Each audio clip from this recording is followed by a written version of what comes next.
So before I start this video, I kind of wanted to give a bit of a trigger warning. This video is going to talk about abortion and miscarriage, pregnancy loss, infertility, things like that. So if you feel like that's too much for you to handle, that's something that you can't, you don't really want to hear about, stuff like that, then feel free to, exit this video. I fully understand. And that's why I'm giving this warning to anybody who feels like they may need to exit the video now. And if that is you, I hope you're having a great day, and I will see you next time. Hey everyone, I am back. It's been a minute since I've done like a car, like a sit-down car video, but we still have the rental car, so I figured I would just go ahead and do it this way because my husband is in the house and he's playing video games and stuff, so it's a lot easier to do it this way. So this is fake. I am just testing it out to see how I like it, and then maybe one day in the future I will get it pierced, but for now this is fake. So yeah,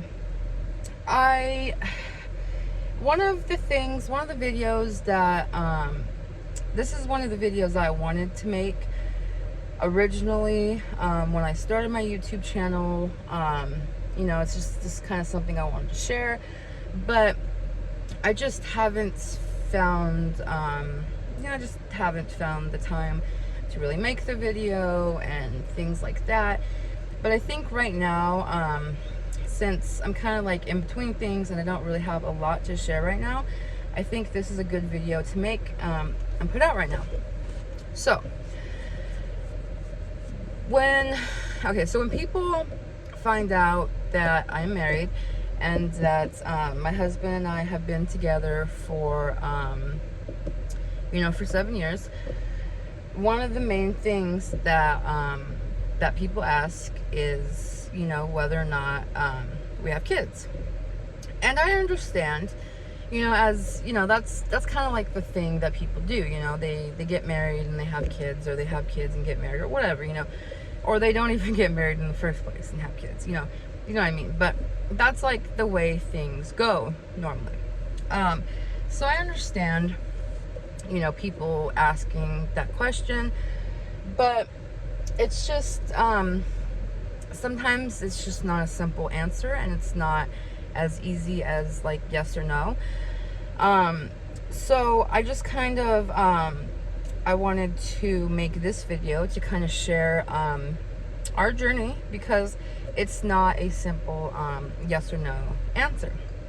So before my husband and I got together, I was I was in college. I was in community college, and I was very I felt dead set on the fact that I was on birth control, and I was dead set on the fact that I was not going to have kids at the time. If I told my friends and stuff, if something were to happen, that I would get an abortion, because I felt like that's didn't feel like it was the right time, and that's not what I wanted at the time. So yeah, that was like my whole mindset. I am very much pro-choice. That's, that's a big thing with people, but that's what I am. So yeah, that was my mindset. That's what I had told everybody. That's what I was gonna do if it came down to it. But like I said, I was on birth control, and I tried to be as safe as possible. So everything was fine, everything. And then I met my husband, and we were together for about 6 months, 6-7 months, something like that. And I don't know exactly what the reason was or whatever, but I ended up getting pregnant, and I didn't know it like at first, and I was like late, and I was like, okay, like it's not like I didn't think anything of it. And then after once I was like 2 weeks late, I was like, okay, like there's something going on. So I went ahead and went to the store, and I took pregnancy tests, and it was positive. When I first like saw it and found out, I freaked out like pretty bad, because like I said, it was one of those things where, like, you know, I told myself, like, if this happened at this time, that, you know, I was gonna have an abortion. But it was still like very like something, it's just not the easiest thing in the world, you know. So you know, I talked to my husband about it. Well, he was my boyfriend at the time, obviously. And you know, we agreed that that's what, you know, we were gonna do. That was the plan. So I made an appointment. The town that I was living in, they didn't do them. I had to go to the town that I'm living in now, which is like 45 minutes away. So I had to make an appointment, and you know, to get it done. So I did that, and then I made the appointment, but they didn't have an appointment for, I want to say it was like 2 weeks out. And you know, I was still like, you know, I wasn't far enough along that 2 weeks period would have been fine and everything, and that's all they had. So I was like, okay, I'll take it, whatever. But then in that 2 week period, you know, within that 2 week period, things started to change, and I started feeling different. Nobody was like telling me that I shouldn't do it or anything like that. There was just something inside of me that was telling me that I didn't want to get the abortion, that I wanted to keep the baby. So, you know, it was really, I had these strong feelings. So, once again, my husband and I, boyfriend at the time, we talked it out, and I discussed, you know, how I was feeling, and that I didn't feel that this is truly what I wanted to do, that I was really having second thoughts on it. So, you know, we figured within this 2 week time, we would talk about it more, see how we're feeling, look into certain things, stuff like that. So, you know, I called around and was getting resources, and, you know, just figuring things out, just in case this was what we decided that we wanted to do, was keep the baby. So, we really decided after about a week that this is really what we were going to do. We were going to keep the baby, and yeah, that's what we wanted to do. I just felt so strongly about it. I didn't feel right with not keeping it. So, we decided to do that, and you know, I got happy about it. You know, the thought of like being a mom and stuff was really exciting to me. And, yeah, so I got really happy. And then I would say, about a week and a half, after even finding out in the first place. So this was all within, you know, 2 weeks of finding out. I just started not feeling right, and kind of feeling crampy and things and whatever. And then I was told, you know, that could be normal, you know, that, you know, at the beginning, especially at the beginning, people feel this a lot, and, you know, as long as I didn't start like bleeding and stuff like that, that everything, you know, should be fine.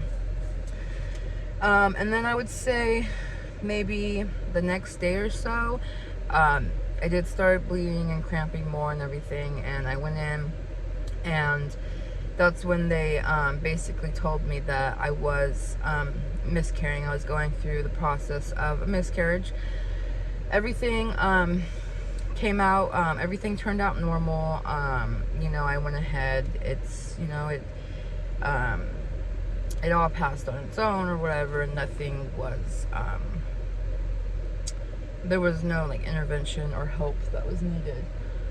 for that. So after that, I was truly heartbroken.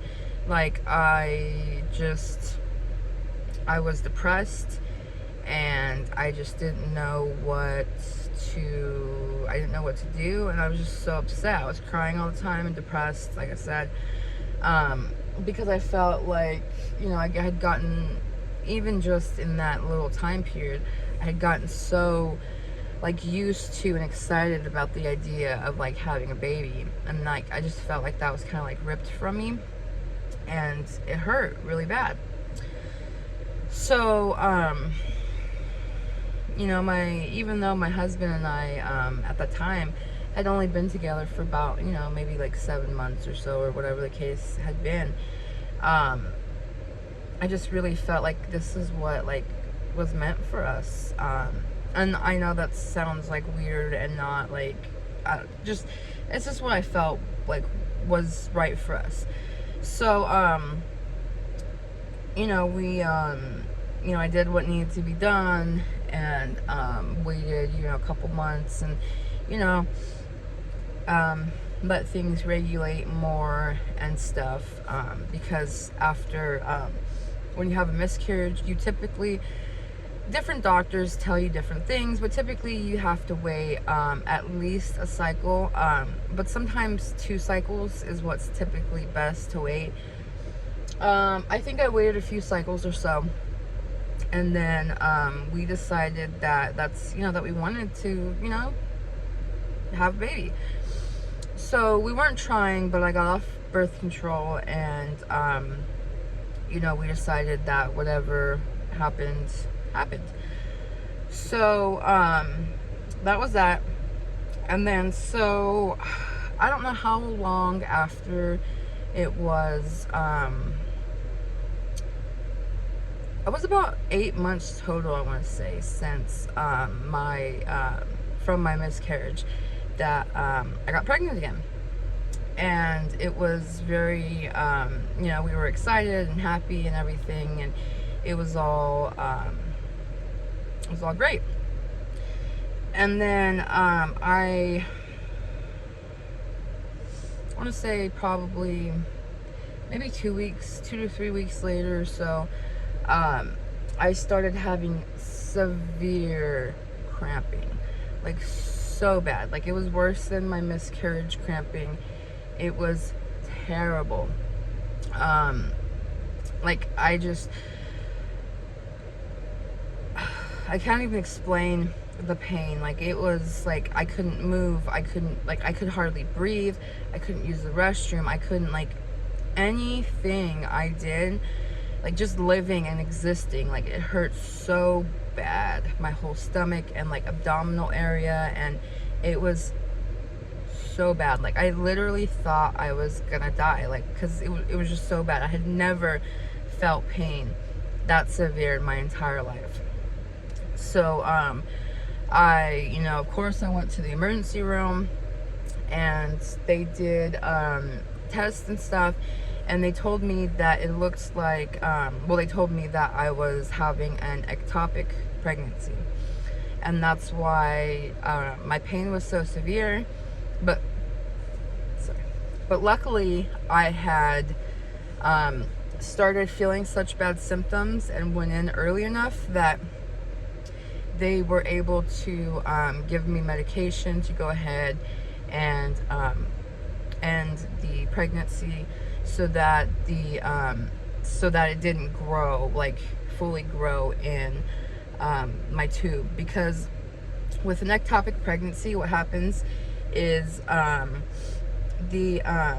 I'm not a doctor, I'm not giving medical terms or whatever, but in layman's terms, basically what happens is the egg goes and it implants outside of where it's supposed to, and sometimes that's like in the tube, outside of the tube, but also outside of the uterus, just where it's not supposed to be, and it can be very, very dangerous for the mother, especially like if it implants in the tube, and then the baby actually, or the fetus the egg actually grows inside of the tube and gets bigger, it can actually cause your tube to like explode, which is very dangerous.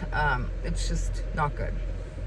But luckily, I had gotten there in enough time and everything that that was fine.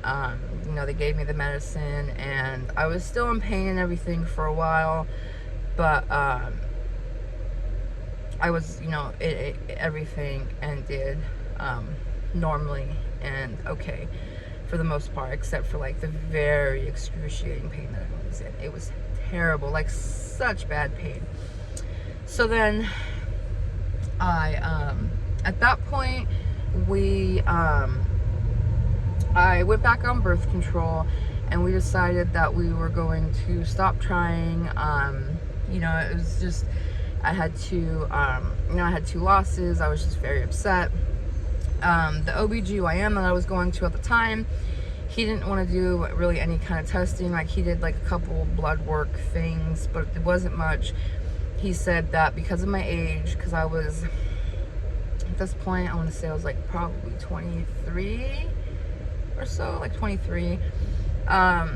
Because of my age, and you know, because it was only 2 losses. Like, I don't like these terms that these doctors and stuff use, but because I was so young and I'd only had 2 losses, he didn't feel like there was a need for more extensive testing. So, you know, he was just like, basically, try again, it'll probably happen, you know, all the things that doctors like to tell you. So I decided that I didn't want to try again for a minute. It was just too much. I couldn't handle it at the time. So I went back on birth control, and we ended up getting married like 3 months after the ectopic pregnancy. So we were married and everything, and then I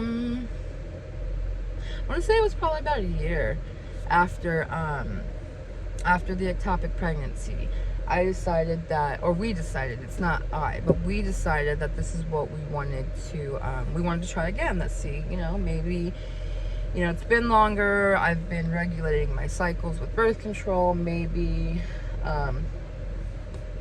it would be the right time. So I got off birth control. I was off for a few months or so. You know, I was seeing an OBGYN, and so then I had gotten pregnant again, maybe like 3 or 4 months, probably about 3 or 4 months, yeah, or so after I got off birth control. I had gotten pregnant again, and we were so happy. You know, it was, you know, exciting and everything, and we were just so happy.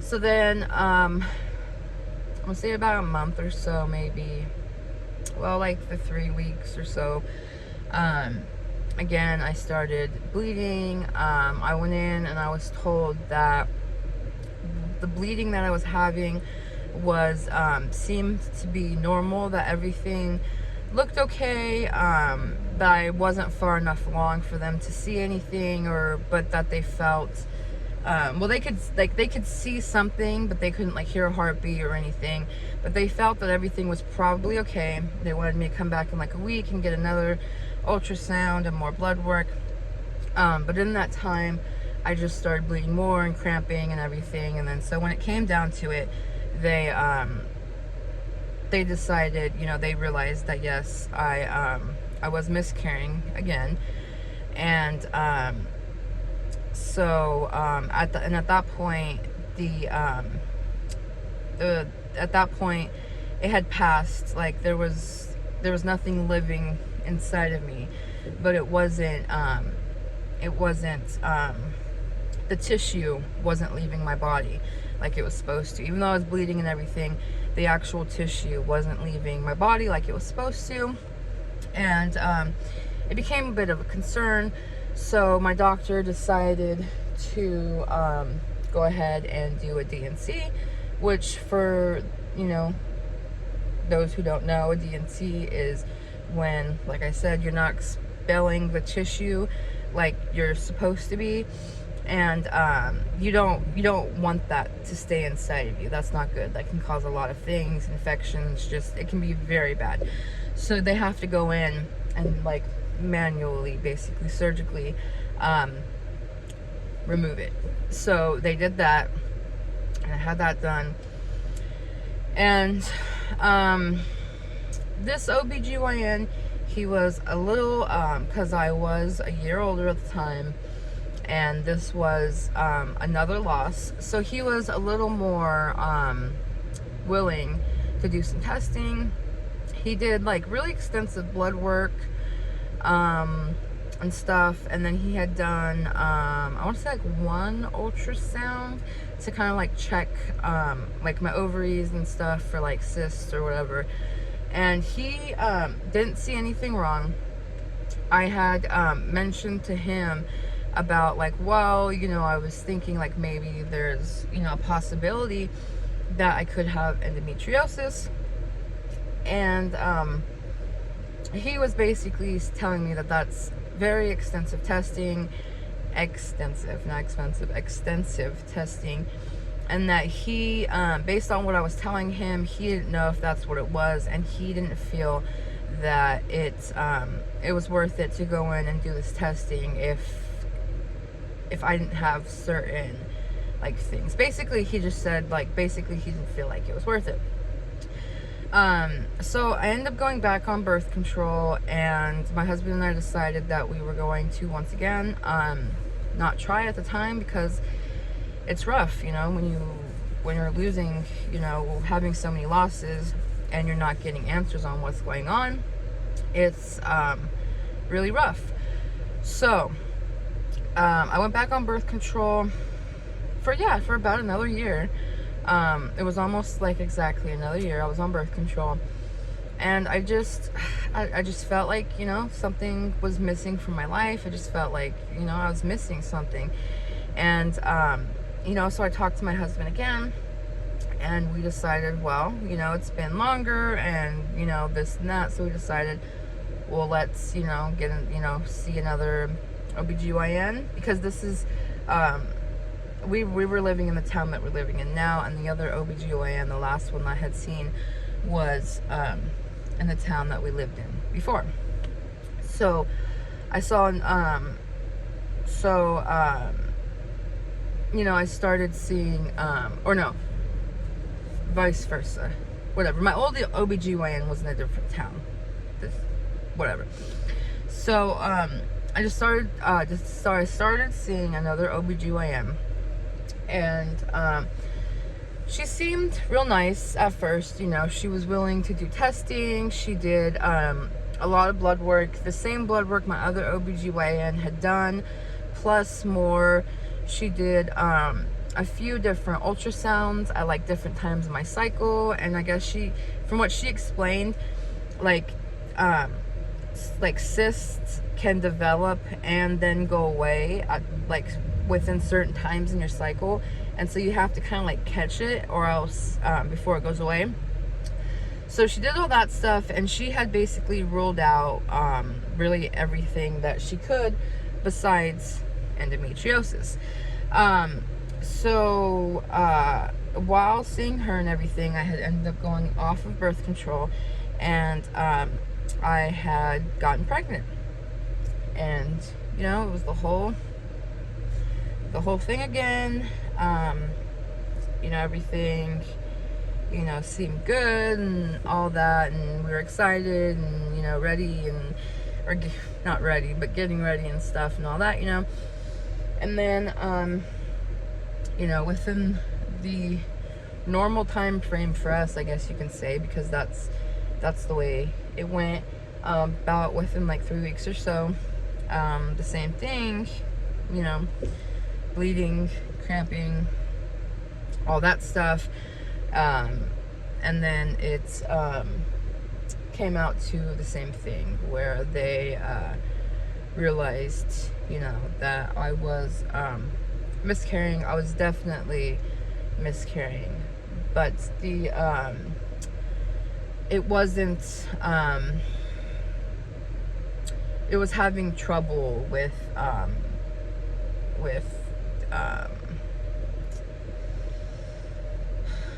so that it wasn't, I was miscarrying and it wasn't growing like it was supposed to, but it wasn't like it wasn't passing away, to put it like good terms.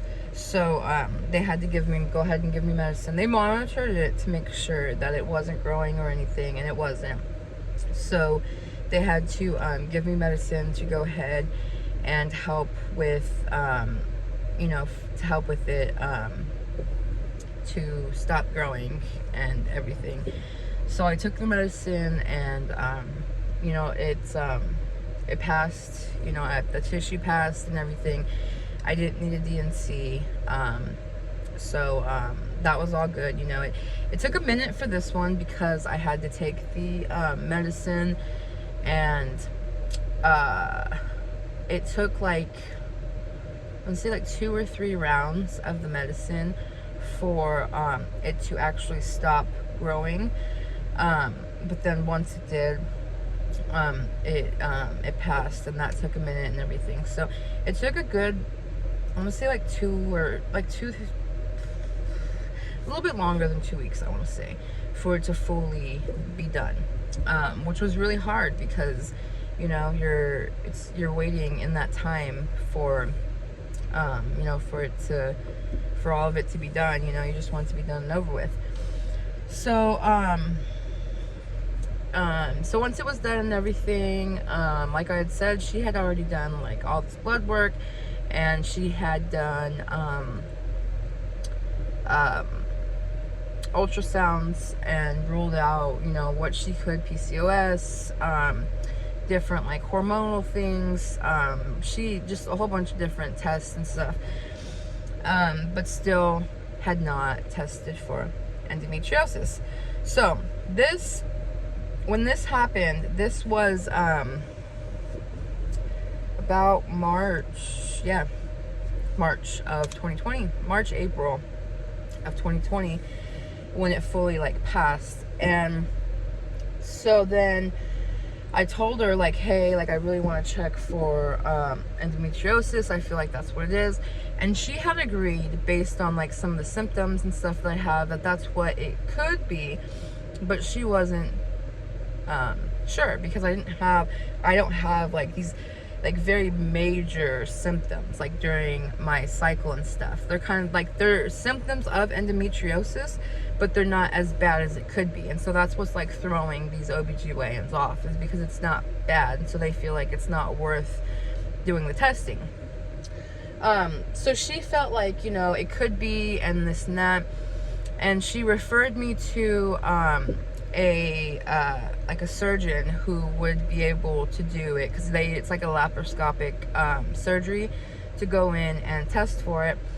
But when she referred me to him, because it was like prime COVID time, he didn't feel like he didn't feel comfortable doing it, because there was so many people at the time who was in the hospital who needed different surgeries and this and that because of COVID, which I completely understand, but it still like really hurt, because once again I had I had people not, this time I had someone agreeing that this could be the issue, but then I still couldn't get it figured out. I still couldn't get the tests and stuff, so it hurt really bad.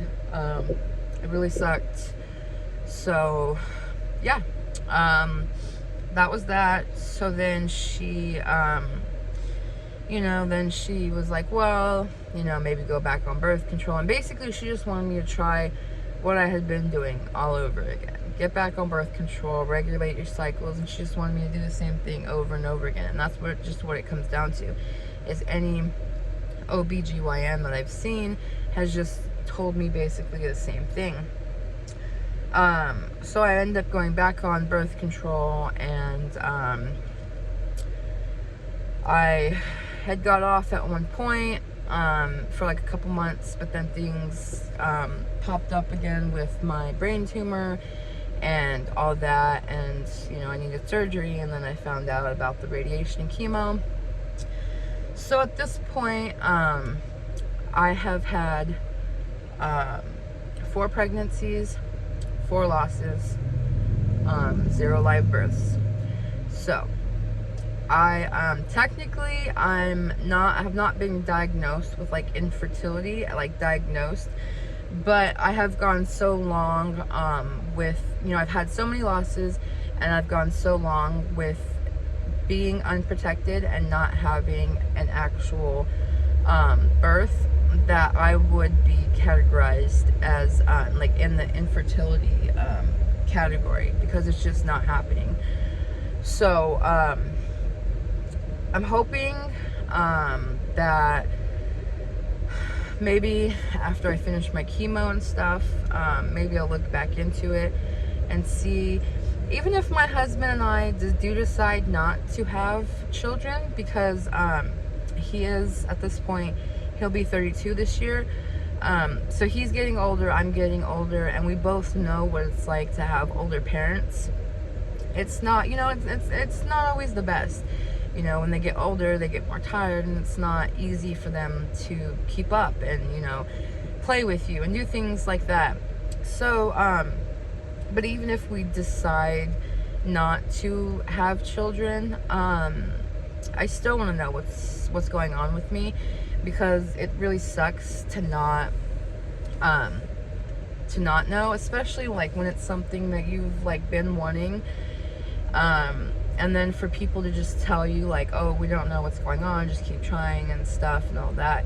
It's really not it's not helpful, and it just makes you feel bad altogether. It makes you feel bad about yourself, even though it's not your fault. You feel like, well, there's something obviously wrong with me that's keeping me from being able to, you know, achieve this goal, this dream, you know. So, yeah, that's basically what's going on with that. Oh, we also did, my husband also did go to see about if he needed to get tested, but they feel like they don't think that anything is wrong with him, because of the fact that I am getting pregnant. I'm just not able to have a successful, like, full pregnancy. So that's why they think that that's not something with him, that's something like with me, or whatever. So my husband did go though, and talk to them about getting like his semen and stuff tested. So yeah, that's where we're at right now with that. It's like I said, I really wanted to make this video when like starting out, before I even made my YouTube channel. Like, this is a video I wanted to make. When I have been going through this all these years, going to YouTube and like finding people who've been through similar things and stuff like that was really helped me out, really, to like see that other people are going through this, because I didn't have like personal family who was going through the same thing, or who had gone through the same thing, or not that I had known of, because, you know, some people like to keep things like this private.